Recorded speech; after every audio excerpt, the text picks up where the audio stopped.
What if everything you thought you knew about the bond between a cowboy and his horse was wrong? Not wrong in a small way, wrong in a way that cost lives, that broke animals, that turned the most powerful partnership in the history of the American frontier into something brittle, one-sided, and built on silence. Cowboys of the Old West were tough, no argument there. They endured heat that cracked lips and split leather. They crossed rivers that didn't care who they swallowed. They slept on ground hard as iron and woke before the sun had the decency to show up. They knew horses the way a carpenter knows wood, by the grain, by the weight, by how much pressure it takes before something gives.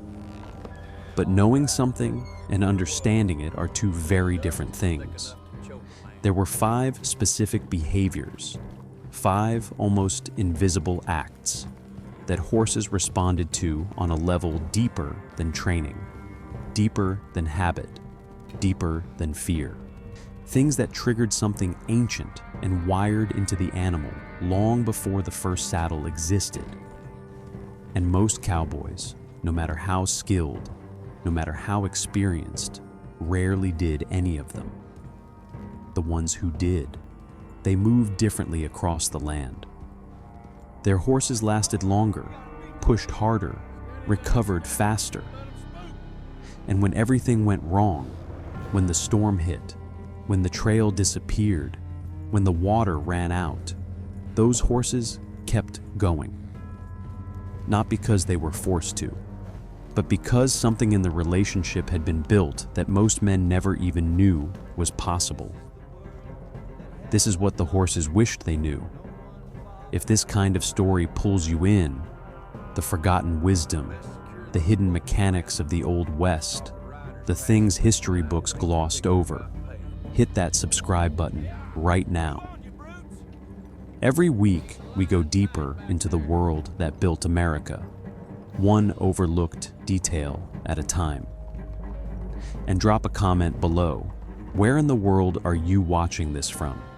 Whether you're in Texas, Tennessee, or somewhere across the ocean where the legend of the West still burns, tell us. We read every single one. Think about this for a moment.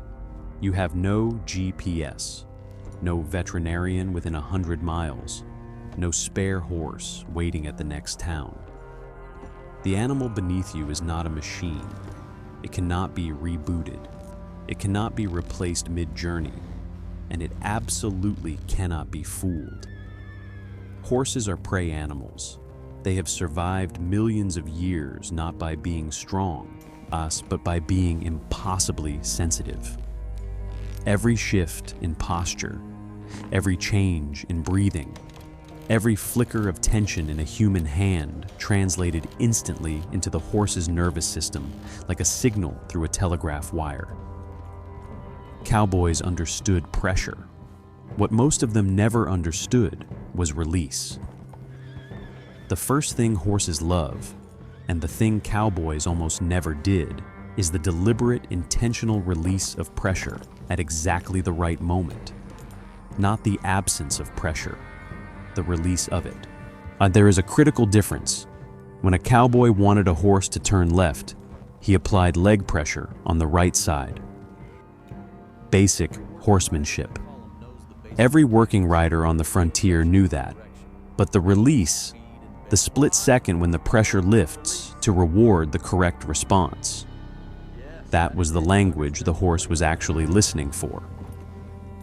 That was the signal that meant, yes, that's it, you got it right.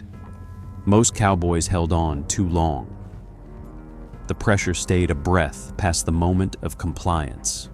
And to a horse, that extra second wasn't neutral. It was noise. It was confusion. Over weeks and months of that kind of riding, the horse stopped trusting the signal. It started guessing. And a horse that is guessing on the frontier is a liability no cowboy could afford. Some of the most effective stockmen in the West the ones whose names traveled ahead of them on the cattle trails, had developed this instinctively. They couldn't have explained it in those terms, but watch them ride and you'd see it. The moment the horse responded, something in the rider went quiet. A subtle exhale, a fractional softening, and the horse felt it like a hand lifting a weight off its back. Nothing worked in isolation out there. The release was not just a training technique. It was a form of communication that built, over time, into something that looked like trust and functioned like loyalty. The second thing is this: stillness. True, deliberate stillness. Cowboys were always moving, always adjusting, boots shifting in stirrups, hands working the reins, body swaying with the trail's rhythm. That kind of motion is normal. A horse expects it. But what most riders never offered was intentional stillness, moments of conscious, quiet non-movement that told the horse, right now, nothing is required of you. You can breathe, you can settle. Horses in the wild spend large parts of their day at rest, not sleeping, but standing in a state of low alert. It processing, recovering. On the trail, that biological need didn't disappear just because a cowboy needed to cover ground. A horse that never received those micro moments of stillness was a horse running a constant low-grade deficit. Not dramatic enough to see on any given day, but cumulative. After 3 days on the trail, that deficit showed. After 10 days, it could break an animal. The cowboys who understood this would stop, not for water, not for camp, and not for any visible reason, and simply sit still on their horse for 60 seconds, maybe 90, just existing. No pressure, no ask, no task, and the horse would drop its head slightly, blow out through its nose, and something in its whole body would reset. Think about what that meant across a 600 miles cattle drive. Those small resets, distributed intelligently along the journey, were the difference between a horse that arrived functional and a horse that arrived broken. The math wasn't complicated. The discipline to do it was. Here is where it gets more interesting. The third thing horses respond to, and the third thing most cowboys instinctively resisted, is lateral movement. Cowboys rode forward. That was the job. Get the herd from point A to point B. Forward motion was purpose. Forward motion was progress. Sideways felt like waste. It felt like a luxury, like something for show riders in arenas back east, a not for working men in a land that didn't forgive detours. But horses are built to move in all directions. Their bodies require it. The muscles that stabilize the spine, that support the hindquarters under load, that allow a horse to pivot and react. Those muscles are maintained through lateral work. A horse ridden exclusively forward develops asymmetries in its musculature that, over time, create tension, discomfort, and resistance. The animal starts stiffening in ways the rider interprets as stubbornness or fatigue. It wasn't stubbornness, it was biomechanics. Some cattle hands discovered this by accident. They'd work their horses through the natural lateral demands of sorting cattle, pushing an animal left, cutting right, holding a position sideways against the pressure of the herd. And they noticed, often without understanding why, that horses used in cutting work stayed sounder longer than horses ridden in straight lines all day. The movement itself was medicine. The variety of demand kept the body balanced. The frontier was full of practical knowledge that preceded any formal understanding. These men didn't need a textbook. They needed results. And the results told them something, even if the explanation came centuries later. But here's the worst part about this particular failure. Because cowboys didn't understand lateral movement as maintenance, they also didn't recognize early stiffness as a warning. By the time a horse showed visible lameness or behavioral resistance, the issue had often been building for weeks. On a trail drive, there was rarely time to address it. The horse pushed on. The problem deepened. And what might have been corrected with 30 minutes of intelligent movement each day became a permanent limitation or a lost animal. Nothing worked in isolation. The lateral movement connected to the stillness. The stillness connected to the pressure release. Each one reinforced the others, building a system that either held together or collapsed depending on whether the rider understood what he was actually doing. The fourth thing horses love is being approached from the left. And the fifth thing, which we'll come to in a moment, is the one that surprises people most. But first, consider what approaching from the left actually means in the context of the frontier. Horses have lateralized brains. The two hemispheres process information differently. The right hemisphere, which processes input from the left eye, is more strongly connected to the threat detection system.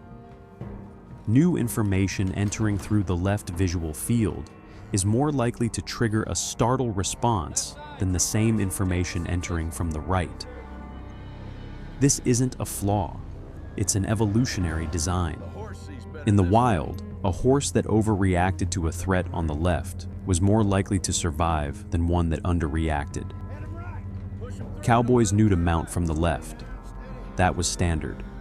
But the habit was understood as tradition, not as biology. The reason behind it had been lost somewhere along the line, compressed into a rule without an explanation attached. And because they didn't understand why, they didn't extend the principle. A horse being approached from the right for the first time in a new situation, being led, being examined, being harnessed in unfamiliar gear, was processing that approach through a neurological pathway that leaned toward caution. A horse being approached from the left in those same situations was processing it through a pathway slightly more predisposed toward familiarity. The difference wasn't enormous, but on a frontier where the margin between a calm horse and a spooked horse could mean injury, lost cargo, or worse, small differences mattered. The cowboys who moved consistently around the left side of their horses in moments of uncertainty, loading at night, approaching in low light conditions, introducing new equipment, were unconsciously working with the animal's biology instead of against it. Their horses appeared calmer, more compliant, more manageable in difficult conditions. Other cowboys called them horse whisperers and left it at that. They weren't whispering anything. They were just reading the animal correctly. Now, the fifth thing, the one that surprises people. Horses love to be allowed to look, not to be dragged past a thing they're uncertain about, not to be forced through a fear response by a rider with a deadline and a destination, but to be allowed for a moment to stop, orient, and look at the thing that scared them, to process it, to confirm that it wasn't a predator, to satisfy the biological imperative their nervous system was screaming at them to satisfy. Cowboys hated this. It felt like losing. It felt like the horse was winning an argument. In a culture built on dominance and control, allowing an animal to pause and look at a piece of canvas blowing in the wind felt like surrender. So they kicked, they spurred, they pushed the horse past the object and called it discipline. What they were actually doing was interrupting the learning process. A horse that is forced past a fear stimulus without being allowed to resolve, it doesn't learn that the thing is safe. It learns that when fear arrives, more pressure arrives with it.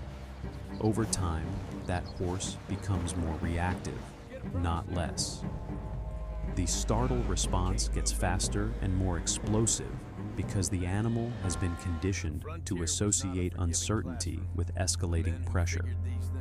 A horse that was allowed to stop, look, and determine for itself that the blowing canvas was not going to kill it. That horse, on the next encounter with blowing canvas, hesitated less, and on the encounter after that, less still. The cowboys who understood this, and there were some scattered across the frontier like rare water, moved differently through the world with their animals. They allowed the look. They sat quietly through the moment of uncertainty. They didn't reward the fear, but they also didn't punish the biology. And their horses, over seasons and miles, became something extraordinary. Not fearless, because no horse is fearless, but confident, capable of encountering the unknown and continuing forward. Think about what that meant on a trail that was almost entirely unknown. Every river crossing, every canyon approach, every night camp in unfamiliar terrain. A horse that had learned to process uncertainty and continue was not just a better animal. It was a survival tool. The frontier was not a forgiving classroom. The men who figured these things out didn't always survive long enough to pass the knowledge on. The ones who did were often dismissed as eccentric or lucky, or simply gifted with animals in a way that other men weren't. The gift wasn't mystical. It was attentiveness. It was the willingness to observe the horse as a living system rather than a piece of equipment. And here is why it matters now. These 5 things, the precise release, the deliberate stillness, the lateral maintenance, the left side approach, and the permission to look, are not exotic. They are not secrets locked in a vault somewhere waiting for the right historian to find the key. They are available to anyone who slows down long enough to watch the animal they're working with.